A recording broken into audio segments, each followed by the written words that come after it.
Packing up for a weekend away. Mrs. Lee and her family are heading out of town for a short but much needed break.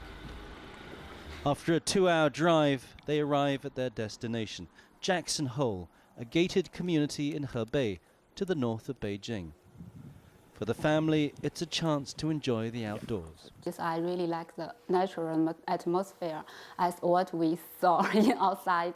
There has mountain and really nice house, and it's different life from my life in the city. The resort is styled on a town in the mountains of Wyoming. Houses here start at $800,000 each and go up way beyond. For that price, space, outdoor living, and most importantly, fresh air. Conditions in Beijing have improved in recent years, but pollution levels remain high. On the worst days, the smog comfortably exceeds recommended health levels. Beijing residents now also face some of the longest commute times in the world. And as Beijing has grown, more and more people are spending an hour or even an hour and a half on the daily commute.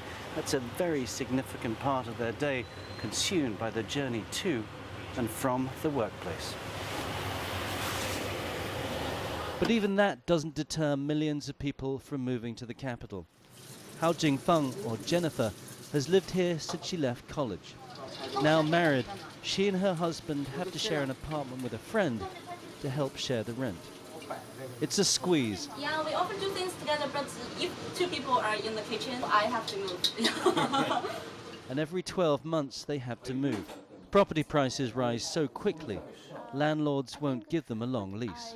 She tells me they'd love to buy a place of their own, but even a modest place like this would cost at least $500,000. To tell the truth, more than half of the price we will have to depend on our families. We can only maybe afford less than 30%. Jennifer and her husband take a stroll outside. Although this is a good neighborhood for schools, they can't even think of starting a family until they can buy a property. Did you see anything that you liked or that you could afford? And they say that the house price is still rising. Yeah. So maybe we have to wait for quite a long time. Yeah. Home may be where the heart is, but it's the wallet that unlocks the door. Tony Cheng, CGTN, Beijing.